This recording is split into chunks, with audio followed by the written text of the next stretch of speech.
Reed, regular at Stafford Valley Elementary School, Arlo McDougall, bus driver, Kim Barkak, special education teacher, transfer Valerie Farnham from a flex driver to a regular bus driver, and Sarah McEwen from a van driver / aide to a flex driver, which is a flex drivers, as we'll probably discussed in the contract, are drivers that come in every day, but they are subs for not a specific run. That's all. And yes, we're going to recognize the gentleman that during public comment. Yes.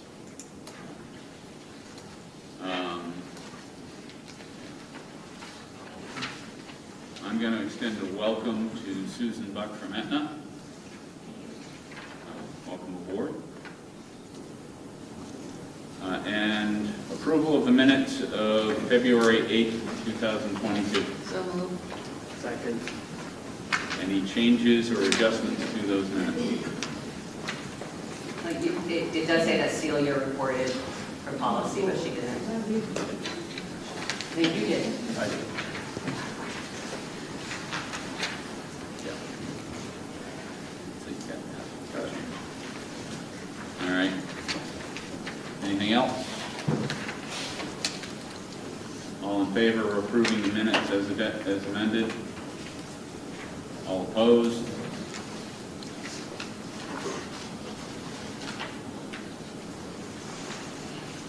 All right. Gentlemen, would you step forward, please?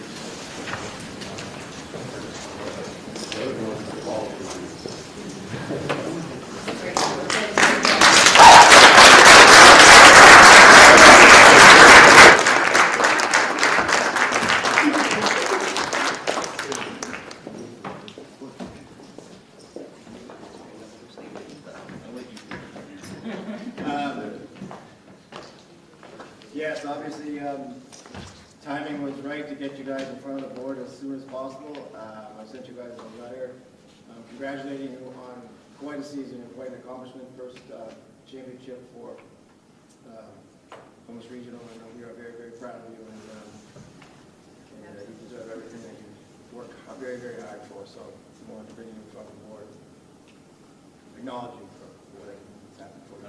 That was an exciting game. Congratulations. You guys would leave to have it done, or was it still going? Kind of sad. Yeah, we'll be both. Yeah. It's a great morale boost for the district. Yeah. And thank you for being such appropriate gentlemen and representing us so well on and off the court. We heard a lot more about you off the court than we did on, and there was a lot to hear both. So thank you very, very much. Absolutely. Thank you. Proud point for us. Great job. Thanks for making time. I know half you guys want to get back to the gym, or you've already been back in the gym, so we appreciate you making time to come see us. Thank you.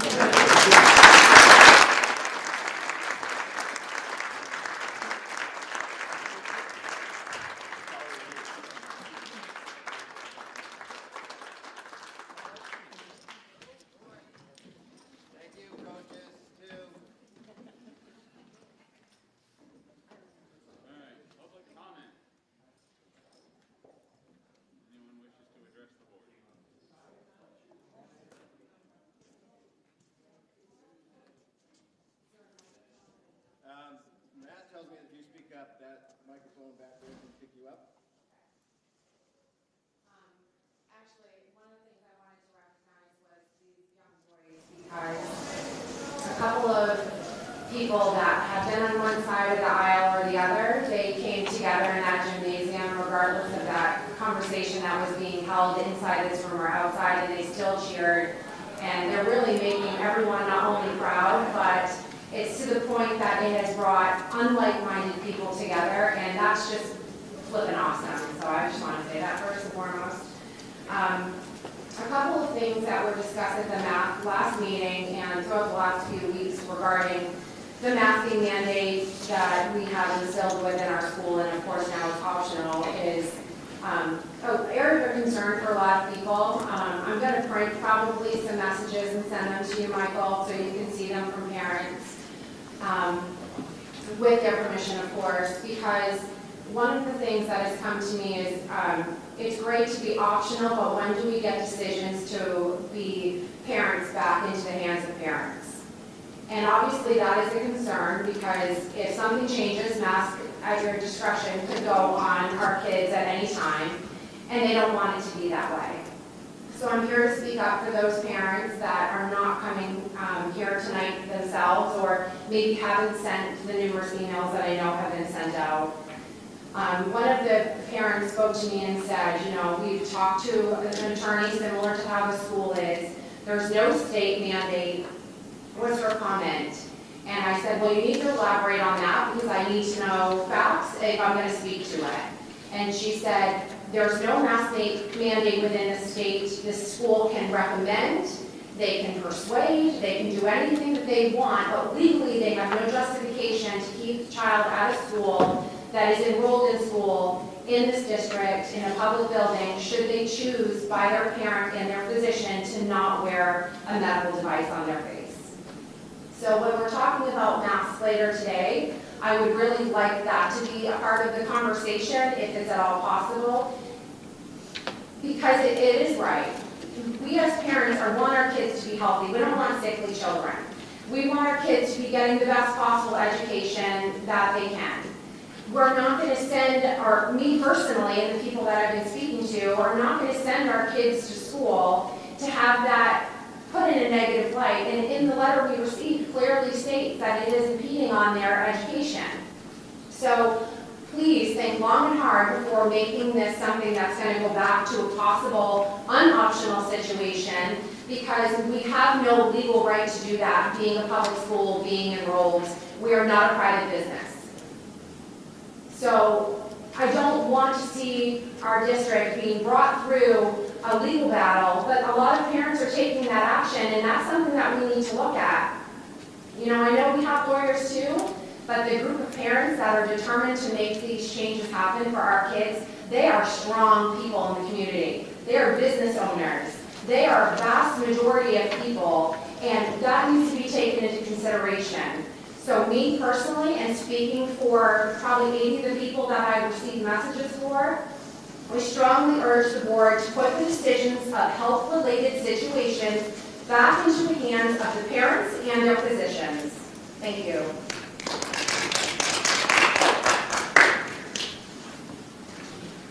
Anyone else? I have notes because I'm not as good as Jeff off the cuff. So good evening, my name is Amanda Randall. I'm a Dixmont resident, and I have 3 girls in the district. The decision to put the choice on parents if their children wear a mask was the right one. I do not envy the position that anyone was in, but as we all know, back in August, the vote was made to put that final decision on the superintendent. I believe it was the right decision, and going forward, this medical choice should be the decision of parents. Decisions by the government, state, and schools during this pandemic were placed on the shoulders of our kids, and we can never get back to that place again. Please ensure that decisions going forward support choice for parents. I also want to touch upon the comment in the letter that went out regarding bullying those that choose to wear a mask.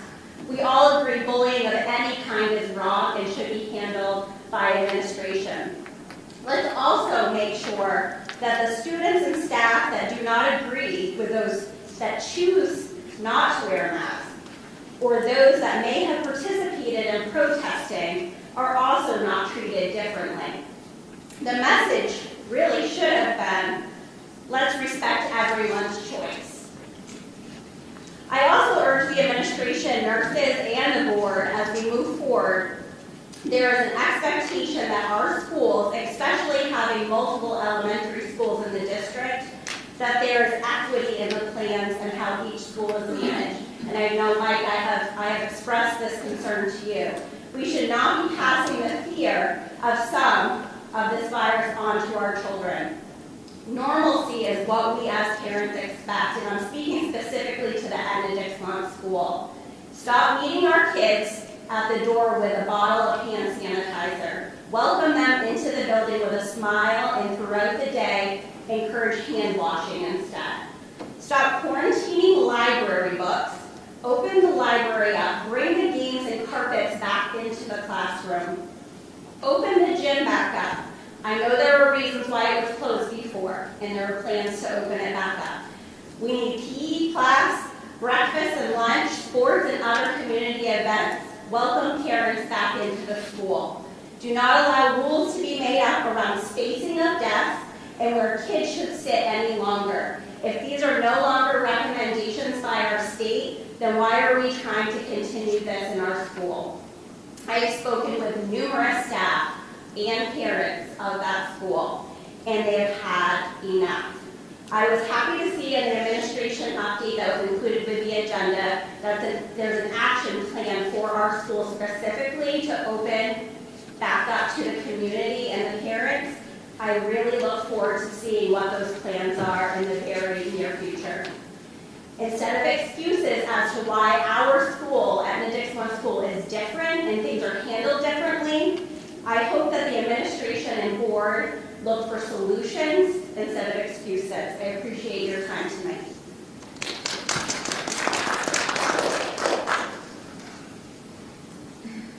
Anyone else? There's probably nothing I can say that isn't going to be a repeat of what they just said, but I'm only standing up here to say that's exactly what needs to happen. Stop talking about COVID, move forward, and I'm just standing up here to support that. So, please do so. I'm sorry, I need to add to mine. I stand, but it hurts, so I'm not gonna. So, one of the parents, and I apologize to that father that came to me and asked me to speak about this and forgot, but there was a comment being made that their student wanted to go to the nurse's office and the nurse required them to wear a mask before stepping into the office. No, this is choice. This is not, nurse gets to choose who comes into there for whatever reason. That student does not wear a mask. That does not mean that because they go to the bathroom, they go into an office, they get seen somewhere, that they then have to put one on because of the fear of the other person on the other side of the door. No, that stops. We are a mask by choice district at this point that needs to be appreciated and respected by everybody in the building, regardless if they're a nurse or not. Thank you. Anyone else?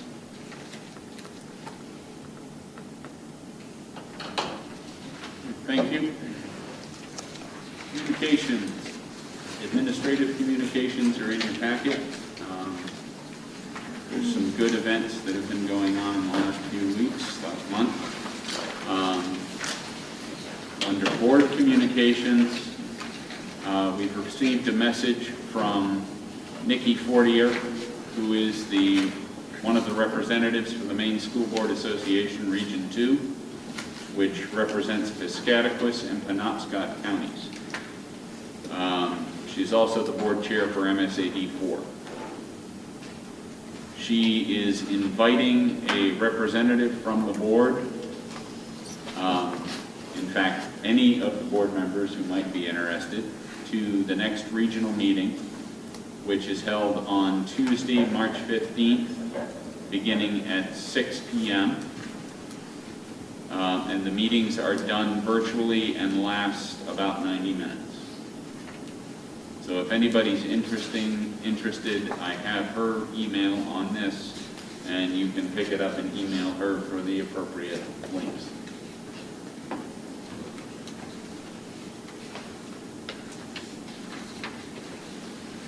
Anything else? No. All right. Your report. Yes, so obviously recognizing that the state championship team was up there on the list, as was yesterday's unified basketball game. You may have seen some of Mary's clips on that. It was us versus Dexter, and we did it during 1 o'clock, so it was almost so whole school could participate, and we did the same thing with Dexter. We went up to Dexter during their day and got a chance to play. It's just truly, again, team building, community building. These young men were, again, exemplified the support that they gave the unified athletes cheer for each other, they gave each other the ball, they tried to make sure that everybody scores, and it was a phenomenal activity. If you ever get a chance to see a unified basketball game, I strongly encourage that. Mary and I also took a very quick visit down to the IBEW space that's in Newport, where the elementary school is. Again, if you get a chance to go down there, I hadn't been in that school building since we turned it over to them. It looks completely different. It's a very nice office space. It's got tools set up for apprentices in primarily the electric trades, but also a lot of different trades can use that space, and it's really centrally located for the work that they do. The reason we went down there was hopefully to get something for our high school kids that may not really be interested in going to Tri-County for a whole day, but can still go down there for an apprentice program, get some of their CPR, some of the certifications, and they walk out with an apprentice certificate in multiple trades, pipe fitting, building, and it's a really potentially, if we can get this going, it's going to be a really neat opportunity for some of our kids who want to explore that the trades in a different way than having to commit to Tri-County for that program all day. We also had a couple of music groups qualify for the states. I believe it's in your packet where the middle schools got gold rating, and also the high school's going to be going up to those state championships. And then also we have show choir. This is why our stage looks a little different, and we borrowed this from that group so that they can continue to practice. So we still have a lot of nice things that are going on this spring. I can't say that it wasn't fantastic to be able to see smiling faces the day after vacation. I think that our kids, I'm not going to argue when anybody says that our kids didn't struggle. Everybody struggled for the past 2 years, and there isn't anybody who wants to mend relationships and rebuild or trust, amongst our teachers and our staff. And we're working as an admin team to think about visitors next. There's going to be a lot of things that you'll see that are the same in terms of parent-teacher conference coming up, but we also will have some virtual options because we've seen a lot of parents, that's very convenient for them to be able to take time to do a parent-teacher conference online. So hopefully there's going to be a lot of options to blend the things going forward, and we're definitely working on the gym at Etna. They're hopefully in tomorrow to connect the metal to the new air exchanger, and they're going to give us a temporary switch where we can turn it off and circulate that air, and then we won't hook it into all the classrooms until the summertime, because in terms of doing that, we have to shut down the furnace, and we don't want to do that during the middle of the winter, but we're going to be able to get the air exchange starting to work, and Alicia's really been pushing them to get that done, so that's very encouraging. And then Jane's going to work with her staff too, because she's changed her whole staff schedules to be in classrooms, to rotate it into the gym. Will be a little while, but that is going to be in progress to get back into the gym as soon as she and her staff work that out. And she's been working with her staff the last couple of days because she and I have been in contact. So those are just some updates. It's nice to get out to do some normal things as opposed to the other things that we've been discussing for the last 2 years. Okay, I won't add anything to that. Budget and finance. We met last night and had a technology and special ed came in and presented their budget. We, of course, are taking them under our advisement. We are meeting next Monday night instead of next Tuesday night at 6:30 over in the new old building across the street. So anybody is invited to come if they want. We will soon get to the point where we will be discussing what we envision as a percentage to go forward. And there will be some work that needs to be done on the budget, but we feel confident that we can get there. Any questions? Thank you. Building committee did not have a meeting. Are there any updates? We meet tomorrow night, why we also have negotiations. So we're splitting some of those committees. I believe that there's a quorum for Chad's meeting. But there'll be some updates on the water tomorrow night, and a couple other things. Education Committee. Yes, we met last Tuesday. Brian Clark came in with three different presentations. They're in your packet. It was quite a bit of information that we got, but Brian Clark came in and gave us an update on JROTC and some of the things that they do. They're in the Career and Educational Development Department and follow the same standards and the same context expectations as that department. They do a lot of different things. They do the 9/11 climb for the highest peaks in the state of Maine, and POW Remembrance Ceremony. They have a federally funded summer camp, and they are all funded by the Department of Defense.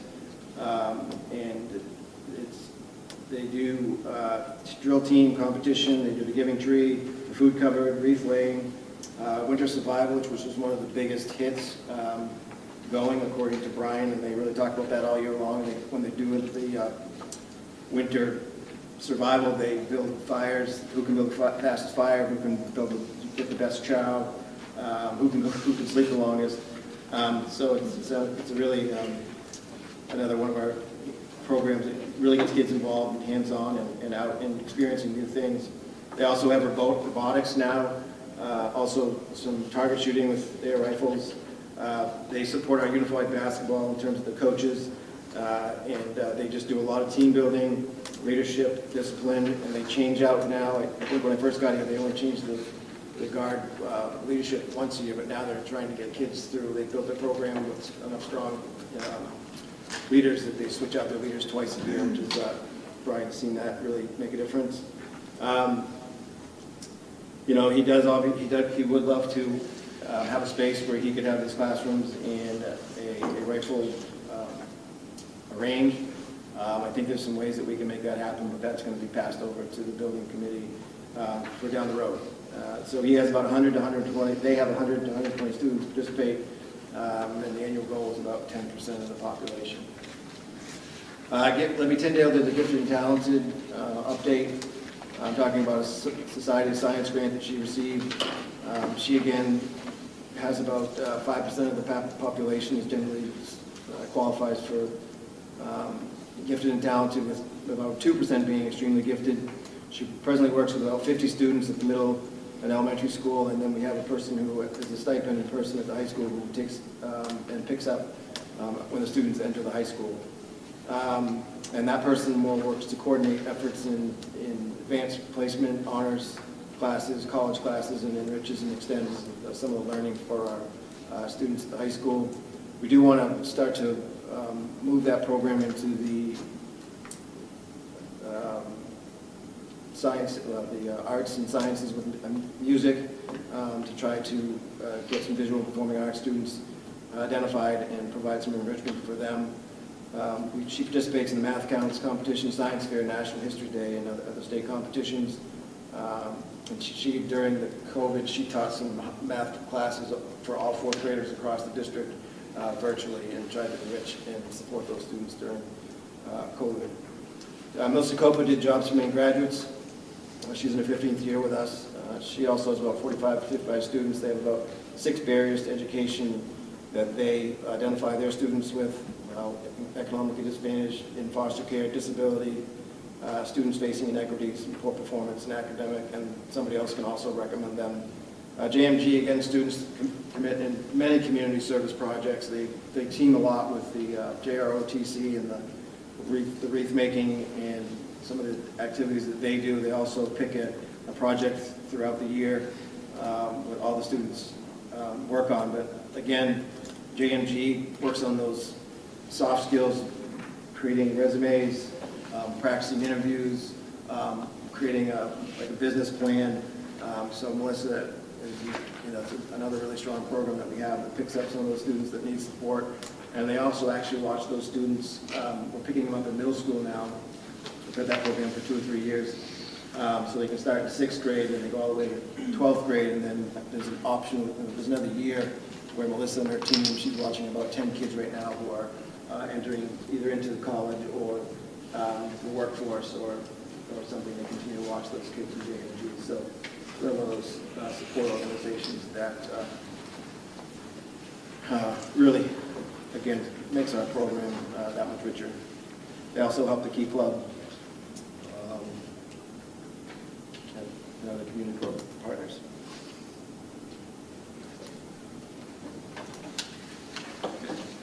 Any questions for education? Policy committee, Cecilia? We had no meeting in February because it fell during our vacation week, so we did not have a meeting in February. In your packet, you have no policies for first reading, but you have 2 policies for second reading that you've seen before. The first one, EGAF, is what the recommendation is to abolish the policy. If you read through it, you'll see that it's just no longer applicable. The second is the job description for literacy specialist. And I think we need action on these, so I think Chris would entertain a motion to take them. Make a motion to accept them both for second reading. Who seconded? Veronica? Yeah. Thank you. Any discussion on either of these motions, on either of these policies? All in favor? Any opposed? Motion carries. Transportation or Tri-County, any update on either one? Not yet. Not yet. Nope. We're meeting early, this meeting's earlier than Tri-County, so. Yeah. Negotiations? We'll be discussing the transportation contract later in the meeting, and we start teacher negotiations tomorrow night. And then extracurricular ad hoc, pandemic ad hoc had no meeting, which takes us to new business, and the first order up is masks.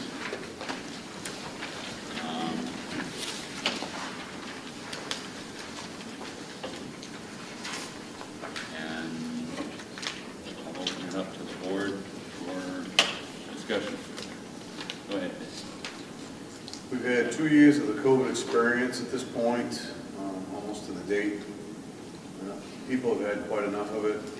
We've had some discussion back and forth, and I'm not sure that the nurses can follow the current SOP. That's been a concern. I don't know if that's actually a valid concern or not. My suggestion would be to get rid of the SOP. We can do that. As of last June, the governor's state of emergency ended, and when that ended, there was no longer a state requirement. There's not been a state requirement since then. There's only been recommendations. I'm not sure everybody realized that, but that's the reality of it. I would like to make it so that we have masks optional moving forward, not have to worry about it on a weekly basis or anything like that. It just gets removed, and that's the end of it.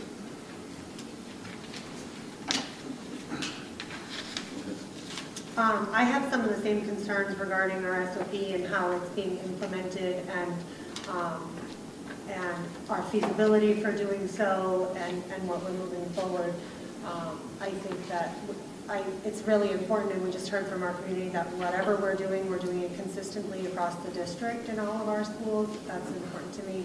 And I would like to have more discussion on the SOP because my understanding, as David said and as was pointed out, we know it's not a requirement and it's not a mandate, but in our latest communication from the DOE, they did recommend that we discuss that with our own legal team, and my understanding is that if we disregard all recommendations, then we could be opening ourselves up to liability because of both our legal team and our insurance carrier.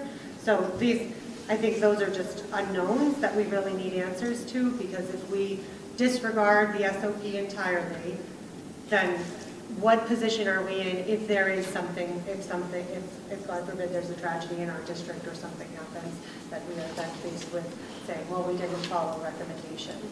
And if we're going to implement the SOP, or if that's not feasible for us, then again, that we do that in a consistent manner across all of our districts. Speak to that? Yeah. Sure. The SOP changed today, and it's masks are optional. So that kind of handles this. But again, the guiding document that, and Celia was right, when people want to say that it's not legal, and that's where your attorney would say is that at the end of the day, if you went through a battle with your attorney and their attorney, it would come down to the fact that did you not follow any guidance to get to the decision that you want? So a lot of that's water under the bridge, but as of today, we've had like 23 changes to the SOP. Today was probably the last one, and it says that masks are optional. So even if we were following it, we would be back to the guidance that we, exactly what you. And so that removes us away from the transmission and the weekly thing. And it leaves masks optional. Leaves masks optional. Yeah.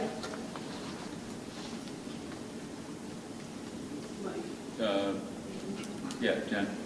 Was, to your knowledge, was there any superintendent in the city that did not follow that SOP? Not that I know of, but somebody said I'm going to ignore the SOP. There was different choices that they could make in the SOP, but we couldn't, because we didn't have the students or the amount of people that we needed to be involved in testing. And then when we changed it into January, we still couldn't remove the mask because we would go back and quarantine the kids by 14 days. So now with the mask optional in the SOP, if they change it back, what does that mean for us?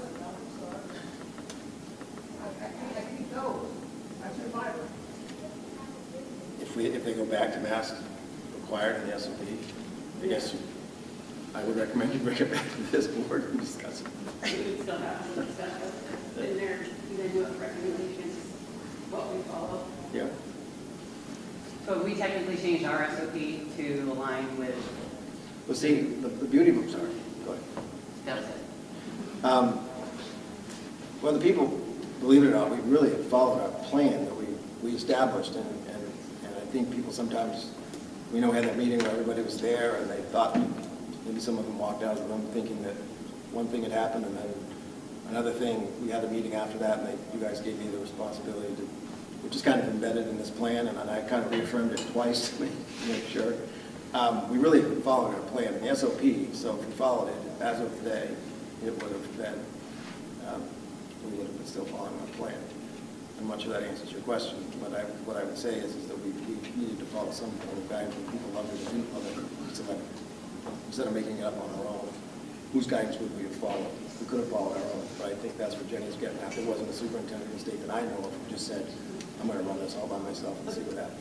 And that was because of the risk and the insurance companies were saying, because I know that there was some in Southern Maine right around Christmas time that were looking to get out, and I know you guys are meeting with the DOE, and that's what they found out, was yeah, your risk rating is going up, and you may not be carried by insurance. And people, I mean, I don't think people quite understand it, but we were pushing. There was pressure against the CDC and the DOE.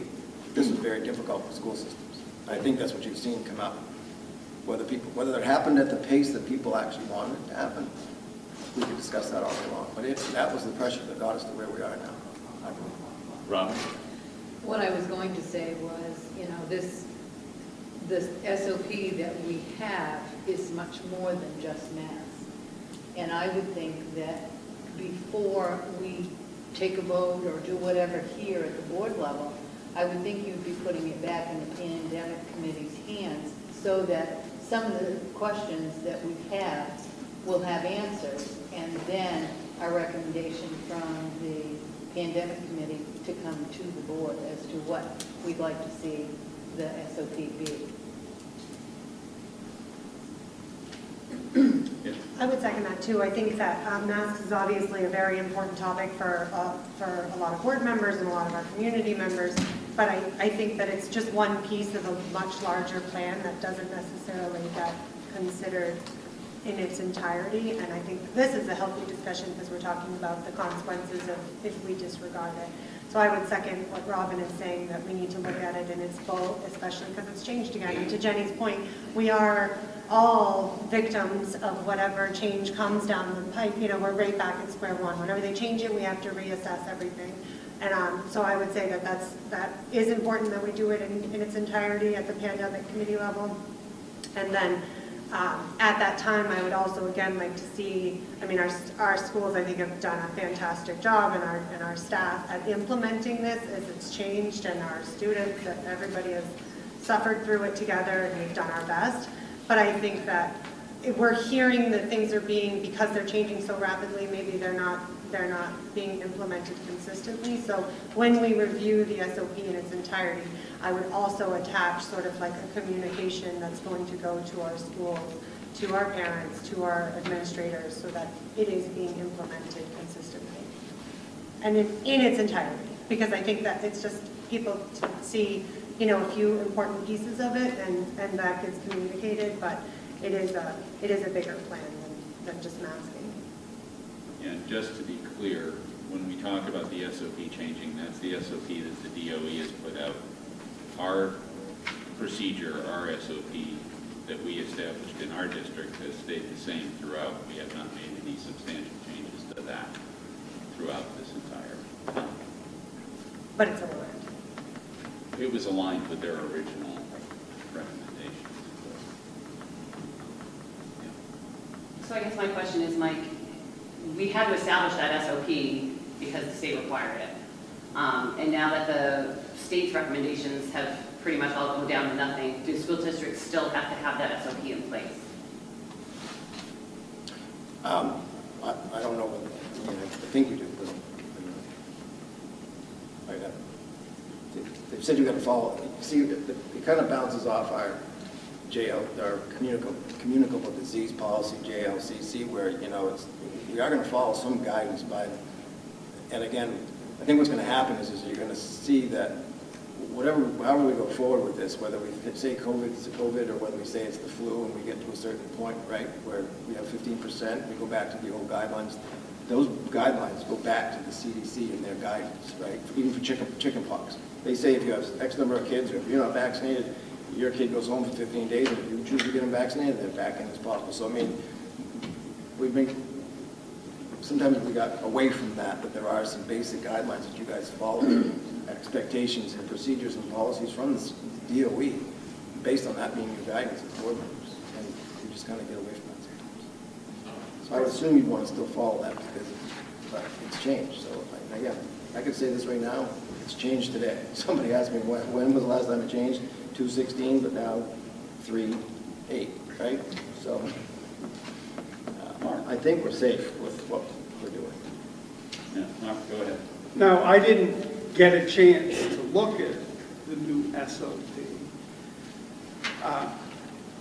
My sense is that the guidance that has come from the Department of Education and the main CDC has been, as frustrating as a lot of people may have with it, it's been pretty sound. And now, not as a lawyer or an insurance company, but my understanding is that the CDC determines who needs to isolate and quarantine based on exposure to infectious disease, reportable infectious disease. And there is a list in the law that lists them right out, and COVID is one of them. And the SOP, as I read it, is guidance essentially on how to implement isolation and quarantine. And they have created guidance that seem to really want to enable school districts to enact policies that would try to minimize the amount of isolation and quarantine, given the risk of and the rate of transmission. And so, you know, as counterintuitive as this may seem, I feel like one of the ways that we went wrong was by not being, not adopting enough of the SOP and leaving some of the tools that they made available for us off the table. For instance, pool testing. So they have this requirement for isolation and quarantine, and for the quarantine part, they created exceptions or exemptions from it based on masking, pool testing, vaccination.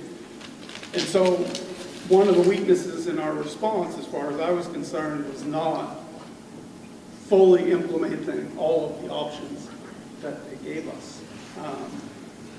And the fact that now this SOP, I haven't read it, but it sounds like they've relaxed the standard to masking.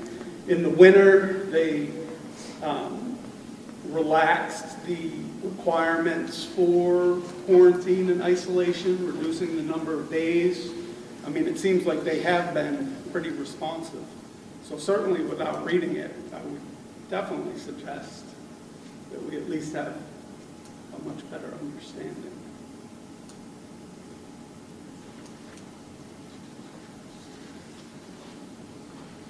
Do we need to take an action tonight? Do we need to, Yes, what does the I'm concerned that we're giving the CDC too much power here. We are a legislative body.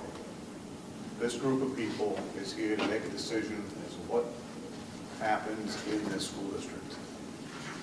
It's up to us. We can take the recommendations the state has, the DOE or the CDC. We can take some parts of those, but I do not think we need to be having a mask mandate in place or even the concern of a mask mandate in place. This has been an exercise that I have not been very happy with, as all of you know. I've been on the board a very short period of time, but I've been pretty vocal about it. It should be about the choice of the parents and their medical providers for their children, whether it comes to the mask or a vaccine or anything like that. That's a personal decision to be made by the parents for the students.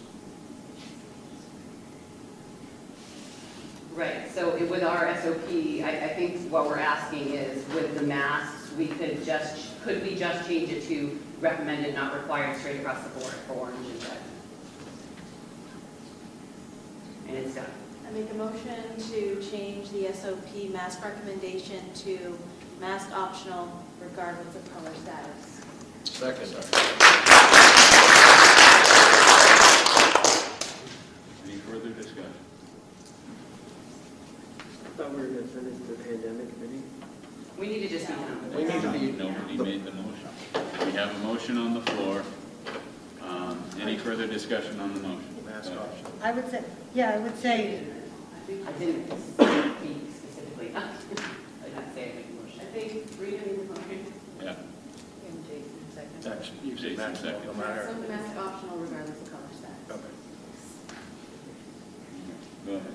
so I don't know who just asked the question about going to committee, but I have read the SOP, and that aligns, for those that are wondering, going towards what is on the table for a motion right now does align with our SOP. So that would in no way put us in any position where we would be opening ourselves up to liability by not following recommendations. So.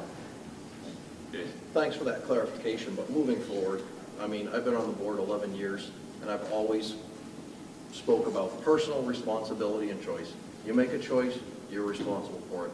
So whether or not somebody follows a recommendation or not moving forward for the next 100 years, it's their personal choice to deal with whatever repercussions come of that. It shouldn't be a liability issue for the school. I understand that, but good God, in today's society, we need to take some personal responsibility for our actions. Everything you do. So wear a mask, don't wear a mask, it's your choice. If you get sick, that was your choice. So let's just move on. Let's get rid of the pandemic committee. Let's just move on.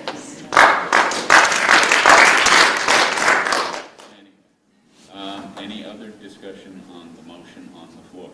So who has read the current SOP released today? 2 people? 3? I got a quick glance at it. I wasn't overly worried about it. It was already sitting. Seeing no other discussion, those in favor of the motion to make it mask optional regardless of color status?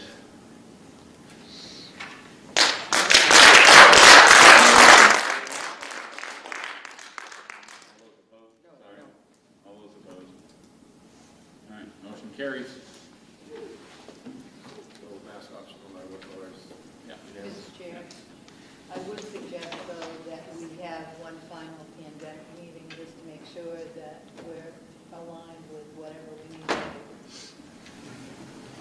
Yes, I think we will need one more, and I think the real key will be to look at the communicable disease plan, hopefully to make sure that we can better adapt rather than go through the chaos that we had at the beginning of this one. All right. The next piece is our transportation employees agreement. Unfortunately, for those of you in the audience, that is going to be an executive session. And I will entertain a motion to go into executive session. So moved. I will second it. Read off. I move the board will go into executive session to discuss the proposed agreement between RSU 19 and the RSU 19 transportation employee for Slayton to 1 MRSA 405-60. Becky was over there. Yeah.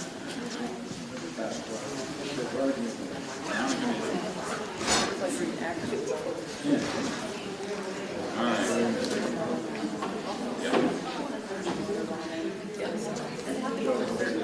We have to do something about the. Matt, you gonna shut those on? Shut the screen down. Shut the screen down. We'll go into executive session. Yeah, you'll need to turn it back on. You're probably gonna need to turn it back on in probably 10 minutes, 15 minutes. Hi, Matt. So just pause No falling. for a quick commercial. Yeah, do this commercial break. Do I need to excuse myself from this entire executive session or just you can see me?